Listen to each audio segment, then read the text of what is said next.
Hi. Aloha, family. Aloha, my people. We are here in the sanctuary in Kealakekua, and we're doing some prosperity study group, some secrets of prosperous thinking, secrets of attracting the abundance that you want in life, manifesting, law of attraction, uh, perseverance, the mastermind principle, the law of association. These are all topics that we can dive into when dealing with prosperity, abundance, the law of attraction, and the power of your own mind to attract anything that you desire. So, the sanctuary space in Kealakekua, we have a little studio space here, an office space.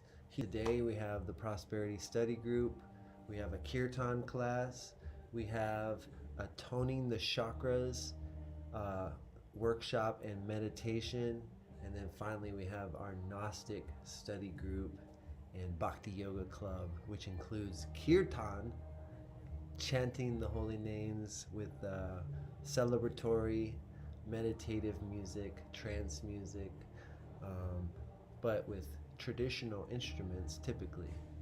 So today we're going to talk about prosperity, abundance, law of attraction, the power of prosperous thinking. Let me see. Let me get some cool images for you guys. Well, later we're going to be talking about the green man. So I might as well keep the green man up here for now, since we are dealing with that prosperous green energy, right? Give me the of abundance is very much associated with springtime, renewal, regeneration, resurrection, rebirth, the renewal of springtime. And the greening of the planet is very much a symbol of prosperity, and that ever renewing Earth's thinking and study resonates with the Gnostic study. It's all part of a holistic thing into a sacrament, making everything sacred, basically. Living the sacred way, as the Nazarenes called it, the way, or the Tao, even. So that's what this ancient sacred path is learning how to see the sacred in everything, and also to utilize all that is around us in the sacred divine play. Everything can be a prayer, every breath is a prayer, every thought is a meditation, you know. And so so I correlate it a lot with the spiritual, because ultimately, what is this energy, this currency, this chi, this ki, this prana, it's that universal substance, it's of the divine, infinite intelligence. That energy is everywhere within everything, and we touch it by being conscious of it, by being aware of it. We utilize it, we can use it for the best in this reality.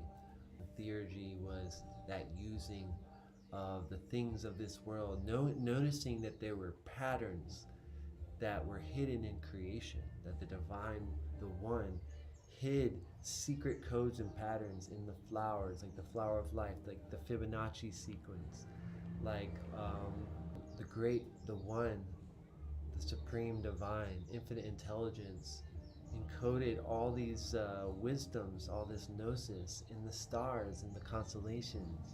So all of this ancient mystical, metaphysical science and technology, this alchemy, was code, pattern. And Iamblichus, he believed in theurgy, and is the idea of utilizing plants and rocks and minerals, ritual of life, living that sacramental life, using it to manifest things, to protect oneself, to be surrounded by holy or pure energy, to bring in the saintly ones, the masters, the archetypes, or the energies that one is trying to imbibe or to attract or to repel. All these different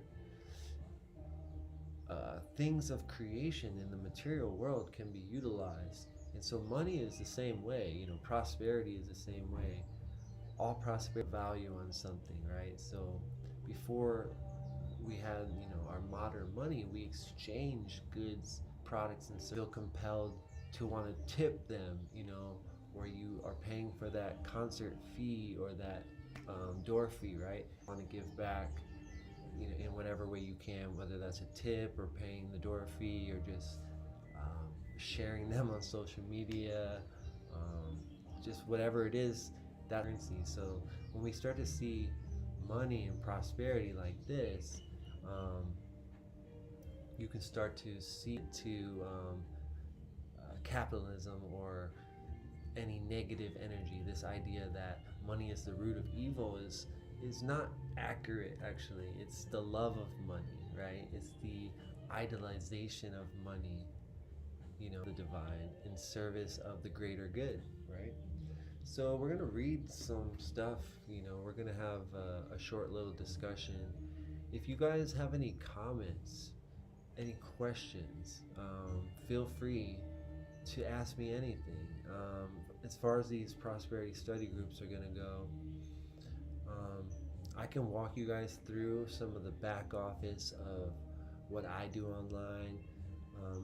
We can teach you how to create capture pages, what email list building is, using social media marketing. There's so many different aspects to an online business and to just being in business in general.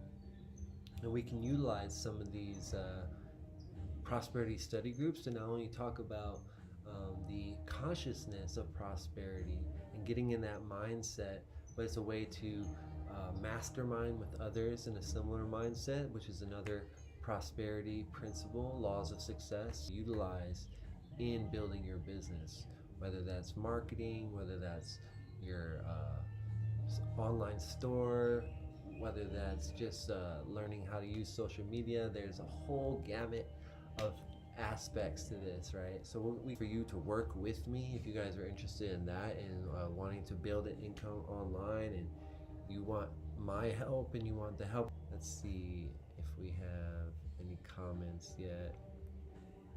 No comments yet.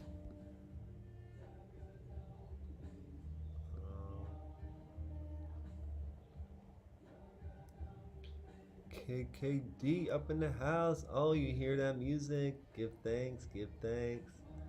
What's up, Inner Tube? Yes, we got that divine music playing in the background, and the energy is lit. Good to see you. Let us read from Prosperity, the Unity Church of Hawaii.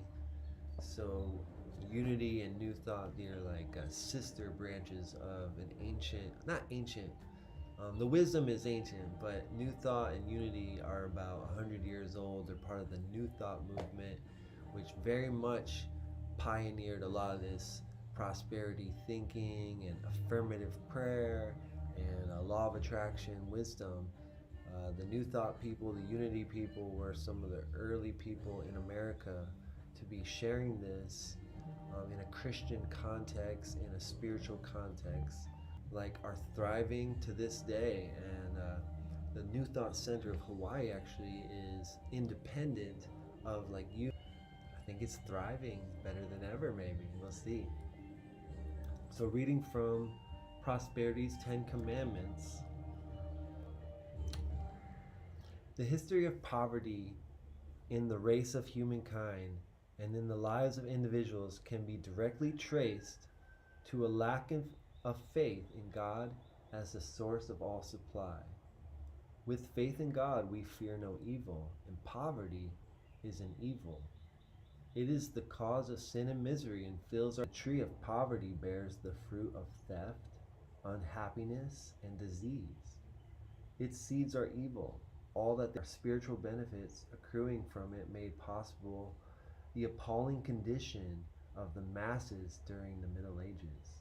The people of that time suffered under mental inertia, passivity of mind that accepted their woeful condition because a corrupt clergy, working hand in glove with the state, led them to believe that those who taught that heaven was a place to which they went when they died.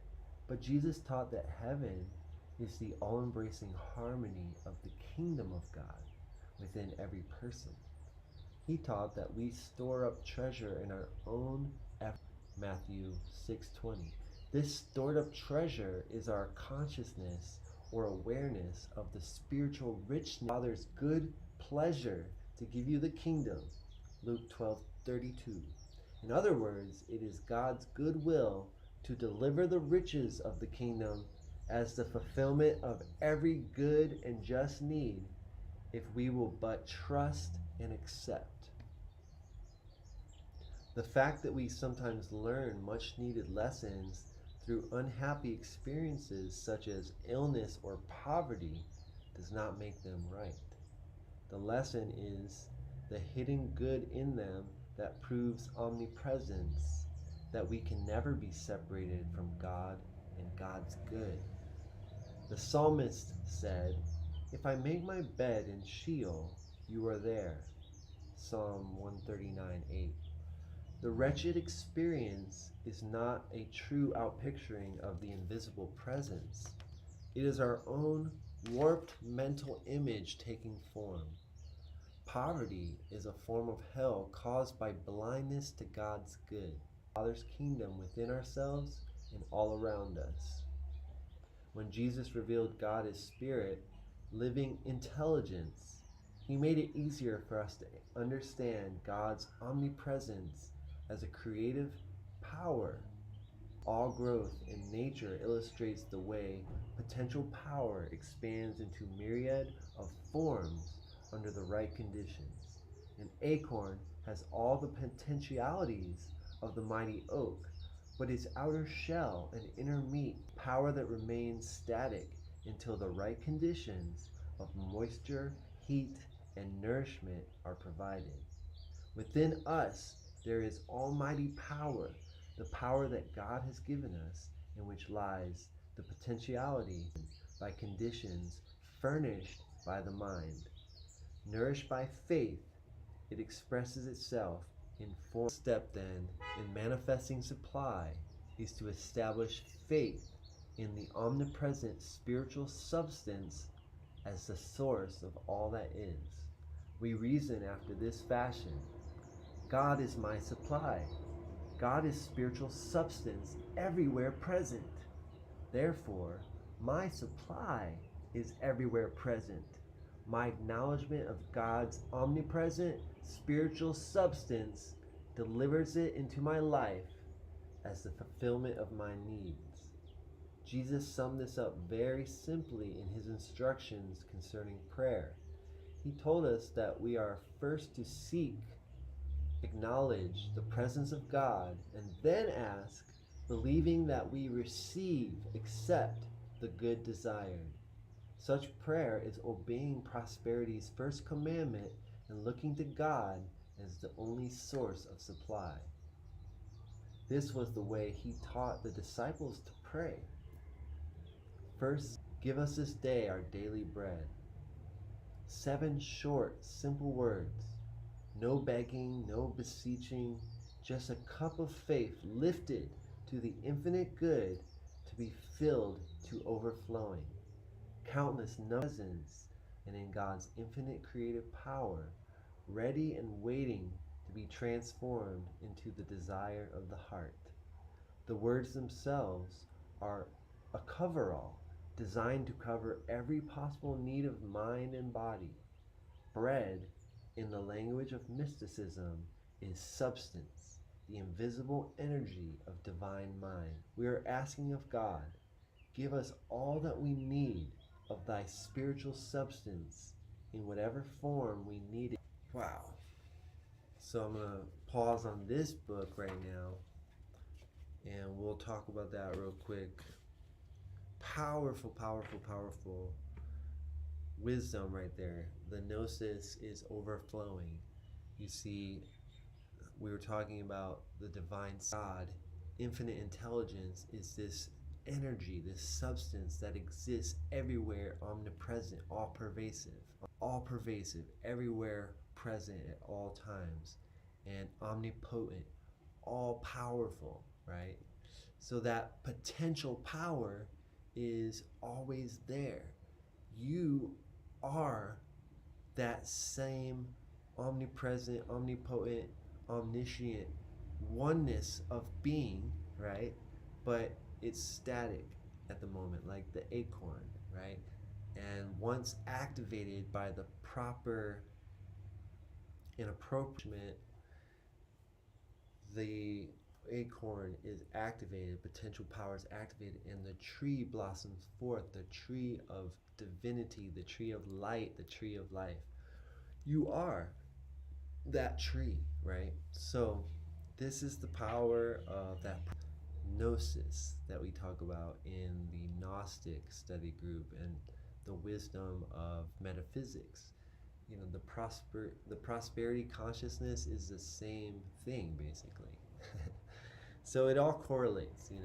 They're not necessarily different teachings. They're all relevant to each other, and we're just separating it for the sake of those that may need that reminder and may need to focus on one particular aspect. Our Gnostic study group, and we will be teaching about the Green Man. We're going to be celebrating Ram Navami, and we're going to go into how this holiday is associated with the Green Man and spring season, how it's related to the Green Man, Osiris, Dionysus, Pan, the Horn God, Peter Pan. So all of even Jesus, right? This is the Green Man archetype, El Hidar, from the Sufi Islamic tradition. This Green Man archetype is the Christ consciousness, is the fertility God, the Green Man, Osiris, the resurrected God of this season that represents acorn being activated and the tree of life, light, blossoming into fullest expression, into its fullest divinity. The Green Man, that is you. And that's what this season is all about too. Regeneration, abundance, spring, prosperity. Let's see if we have any questions. Homie, oh, so good to see you, my dude. So glad that you're here. Yes, Peter Pan and Jesus is essentially the same archetype. Peter Pan, he is the ever new boy, the Christ child that never wants to grow up. He is the immortal youth, basically the sun god, right? That is born over and over again, and he's related to Osiris, Pan, Dionysus, the Green Man. So Peter Pan, that archetype. Same with Robin Hood. It's the same archetype. So good to see you, Chris, the homie Chris Camp. If you have any questions, bro, if you have anything at all you want me to touch upon, just let me know. The Disney archetype, yep.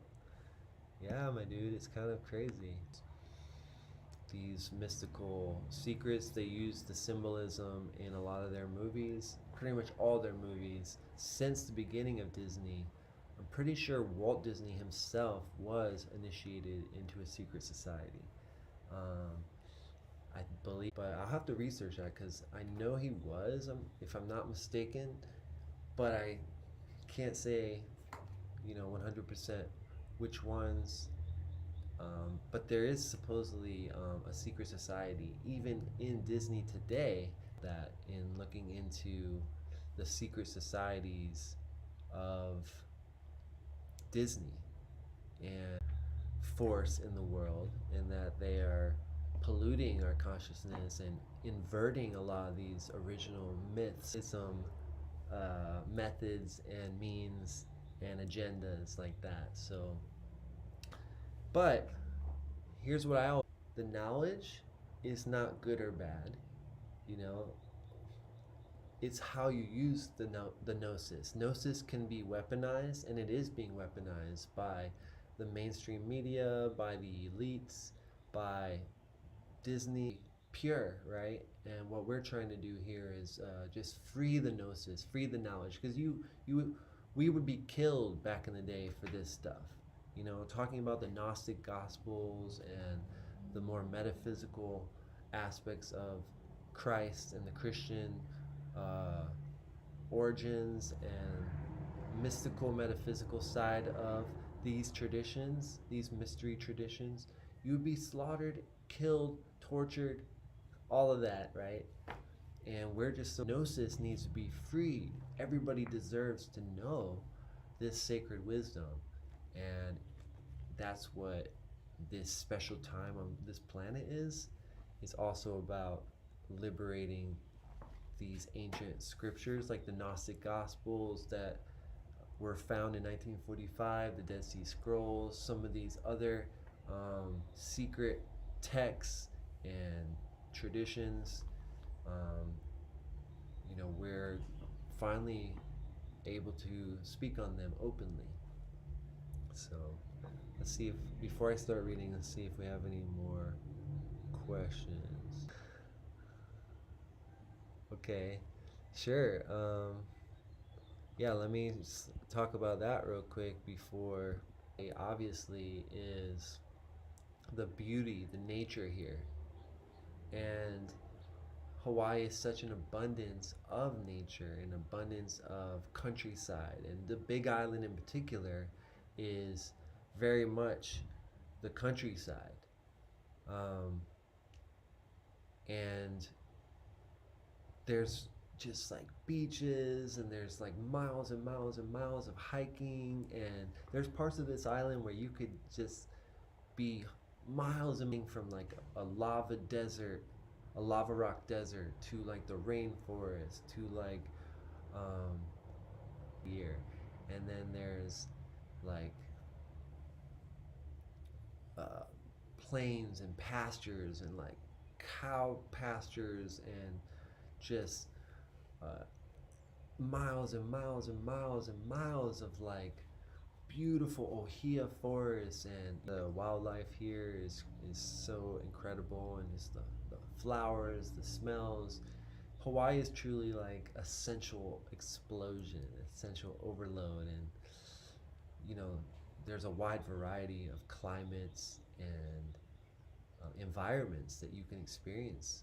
You can go from like a half hour or an hour drive from one part of the island to the other and have a totally different climate, totally different environment, going from like the desert to like the rainforest to the beach, like that. You could go sledding up in Mauna Kea and then go to the beach like an hour and a half later, so. And growing food is, there's so much ability to grow food here. There's so much potential. And we're growing so much food on my property with the help of my friend Ina Terra Permascapes. Shout out to the homie. And the farmers market. Some of them live off just one farmers market a week, because there's such a abundance, and there's such a demand for that sustainable food, fruits and vegetables, coffee, mac nuts, all those things. So you'll have to come visit Chris, man. And we'll have to make that happen. So next, I'm gonna read from the Father Has. Jesus assured his followers that the Father knew all their needs, had a time for every life. How can we fail to perceive Jesus' meaning that we have already received all that the Father has, and that we can accept it by believing that we have everything that we need, and that we are the heirs to all good. I love that. We are the heirs to all good. The heirs to the kingdom. the rightful inheritors of the kingdom, because we are the children of God, the children of the Father. We are the sons and daughters of the Father and Mother. So rightfully, we are the heirs to the kingdom. So because the Father's kingdom is rich, because there's nothing but abundance and prosperity. The kingdom is the fullness of everything, the pleroma, right? The origin and the fullness. So, since we are the sons and daughters of the king and queen of everything, we have everything. We just have to remember that and start to utilize this pranic substance consciously and for the greatest good, and it becomes that much more powerful and just comes back in more and more abundance, and we start to understand the laws of co-creation as Jesus was trying. Old, we must gather the manna for ourselves. Another may not gather for us. The substance necessary for the materialization of our prosperity is all about us. We should not look to people. It is in the vast realms of ideas. Thence comes our power to mold the ever-waiting substance about us. Mold the ever-waiting substance about us. Life is a looking glass in which we see mirrored what has passed through our consciousness.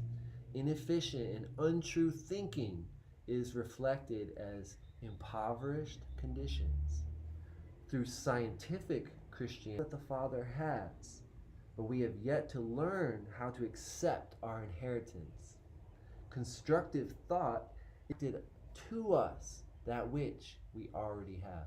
Thought is the power that has attracted to us that which we already have. The only source, inspiration, enthusiasm, strength, joy, and outer supply comes in ever-increasing measure as we depend upon the only source there is for sufficiency, as we establish divine order in our thought environment, the place that the Father has prepared for us. The only place to find contentment and health is within ourselves. These inner riches do not depend on outer conditions, and we must not bind ourselves by believing that they do. According to your faith, be it done to you. Matthew 9, manifest good. There we have a foundation upon which to build health, happiness, and prosperity. The cornerstone, the foundation stone. The eternal realities upon which to build are discerned by the eyes of faith and spiritual understanding, or rather overstanding. By finding the all-providing love of God within our own ideas, and our innate wisdom reveals how to use these ideas to the best advantage. Wow.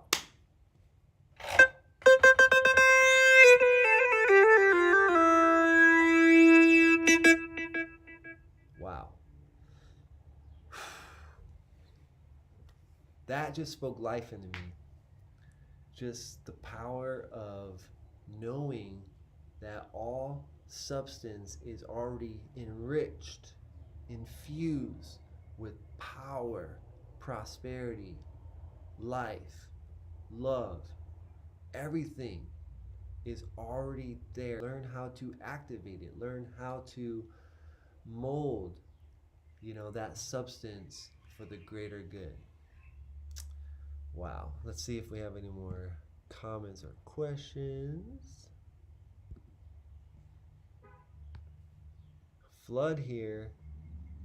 It's a flood. It's a flood in Chicago, or is it a flood of prosperity in your consciousness?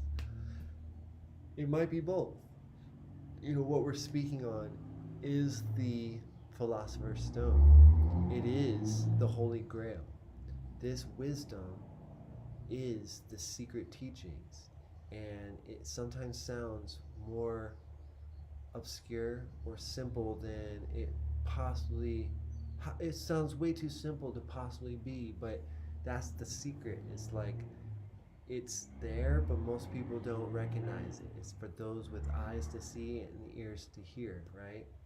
Wealth, your happiness, your enlightenment, your love, your prosperity, this at one ment, this alliance, this communion, this divine connection and um, enlightenment of the divine force within and without you, that omnipresent, omnipotent, omniscient power of the divine just flowing through you, that divine overflowing cup of wisdom, of gnosis. That is the secret, and it's always there for you. You just have to, drink from that overflowing cup and just keep the energy electric. If any of you need Reiki, whether that's in person, we have a massage bed. You can come here and receive Reiki or hands-on healing. I also do um, and intuitive body work.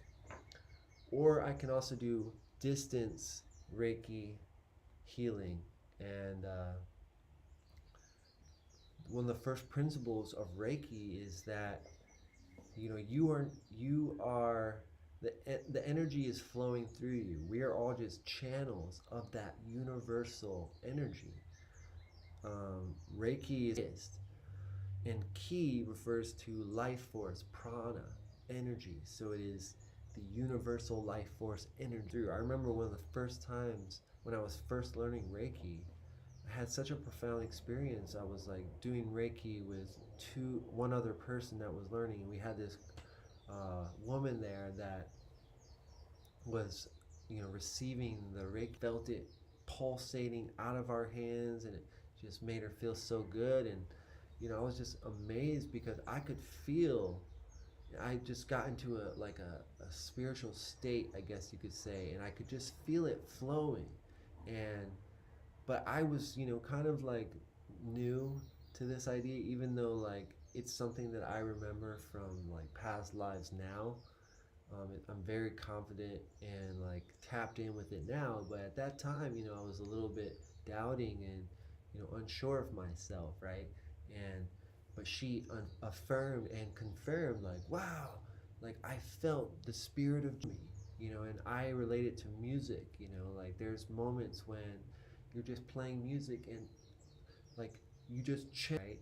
So this is that infinite intelligence. This is that energy, that substance that we can tap into at any moment. It's always there, that potential power for everything, your healing, your growth, your prosperity, your love, your intelligence, your enlightenment. Everything is there. But talking about electricity, right? Let's see where I was reading about. We are electrical beings. Rises in the electrical nature of our bodies.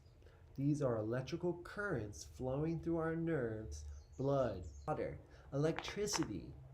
Electricity and energy travel very well throughout the human body, and we are like a battery charger for our clients, boosting the electrical system of their bodies. So that's what Reiki does. It boosts their own electric system, puts it back into harmony, gets their chi flowing right again, their ki, right? And when it talked about, our bodies being 3/4 water, and that what travels fabulously in water, electricity, right? Remind me of two things. First, the Roger Emoto experiments, where he took pictures of water and it had like words, love or hate or anger and kindness, war and peace. On each glass of water he put these words, and the glasses of water, crystalline structure of those glasses of water, they looked all deteriorated and just just the best word for it. But the glasses of water that had the words love, kindness, and peace, om, these glasses of water, the crystalline structure, the microscopic photograph, it showed beautiful crystalline patterns like snowflakes, beautiful sacred geometric patterns that just were produced through the power of the intention, through the word alone. So our bodies, are reacting to the thoughts and the words and the music and the information that we absorb all day long. How do you speak to yourself? How do you allow other people to speak to you? How do you, what thoughts do you put out? If you have good thoughts and good words constantly flowing in and out of you, you surround yourself with positive people that speak good to you, that is healing you on a molecular level. And the other thing that this reminded me of is alkaline water. I am a distributor of alkaline machines.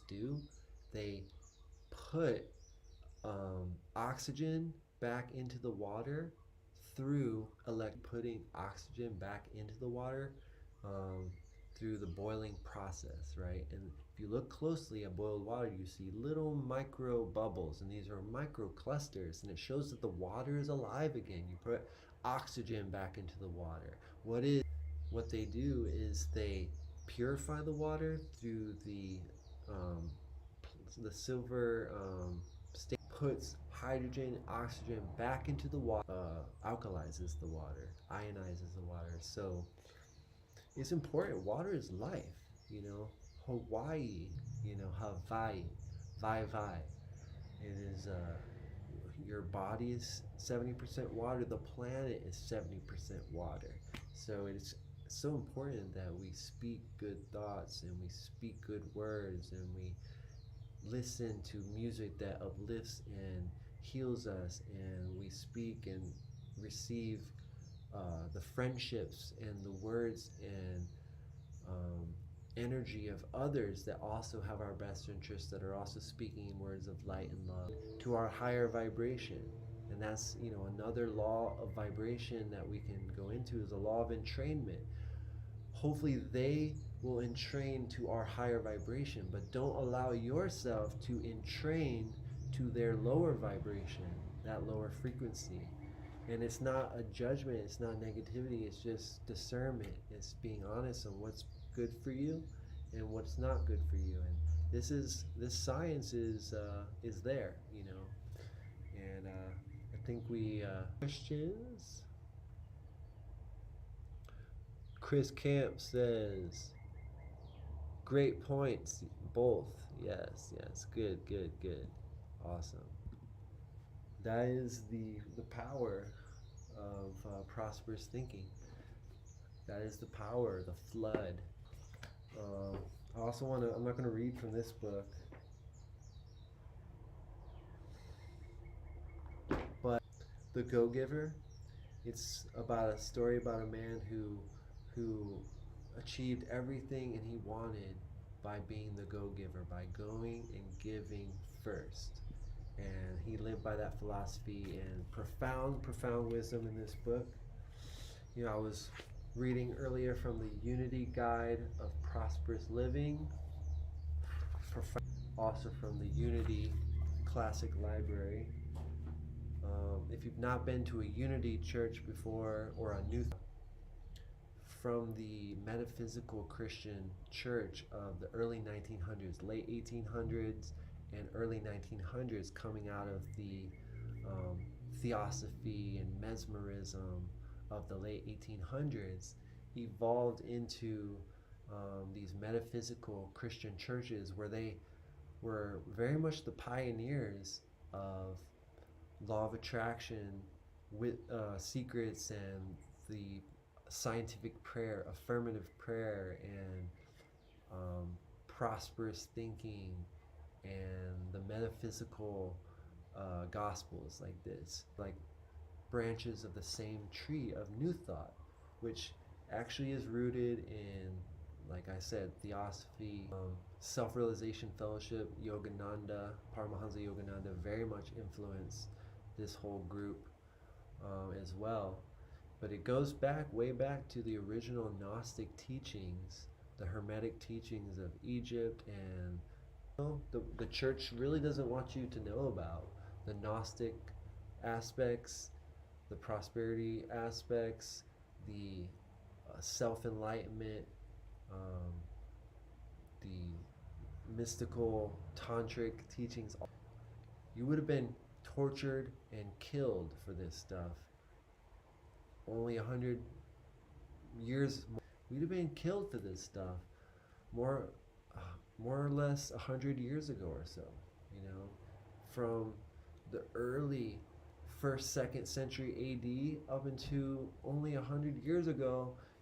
You would have been killed by the church as a heretic, right? So this is why this stuff is so important. So we're also going to recommend physical teachers of the early 1900s. So I'm going to read a little bit. But overcome evil with good. Nothing on earth can resist an absolutely non-resistant. It can wear away a rock and sweep all before it. Makes me think of Bruce Lee, be like water, right? Jesus Christ said, resist not evil, for he knew in reality there is no evil, therefore nothing to resist. Evil has come of man's vain imagination, or a belief in two powers.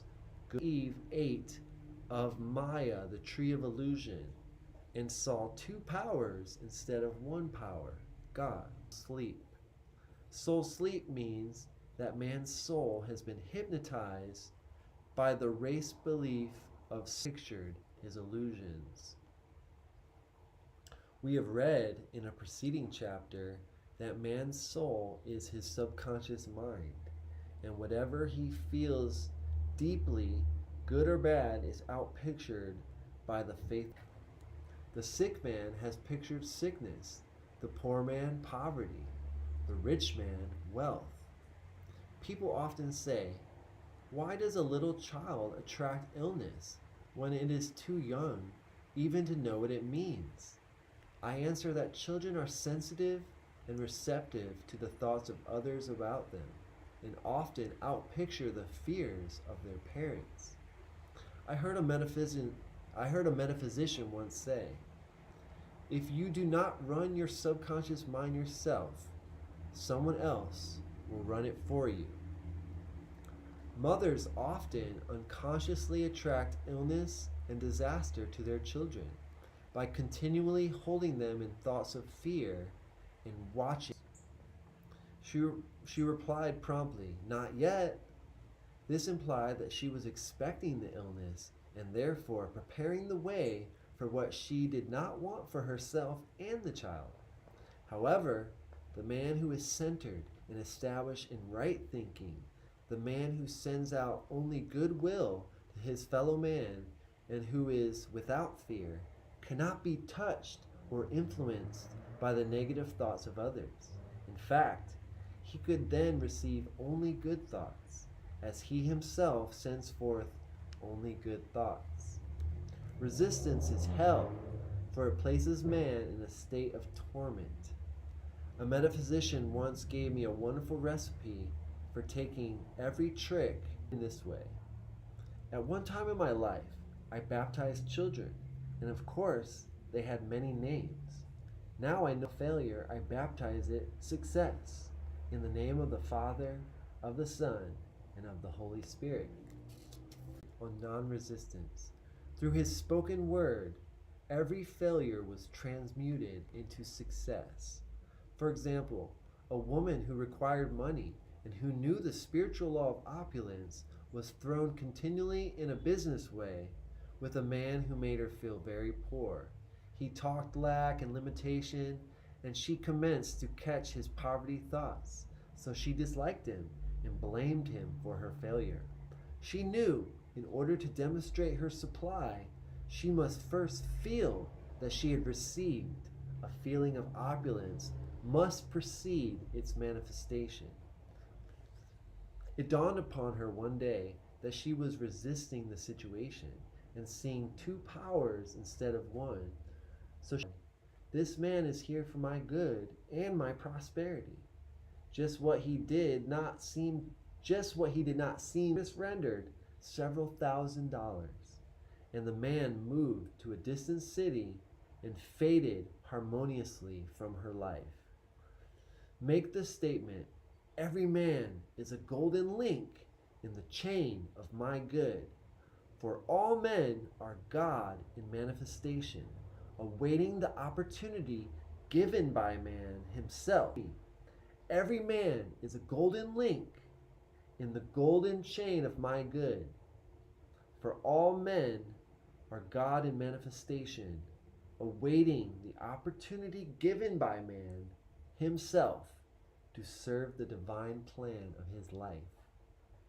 Bless your enemy, and you rob him of his ammunition.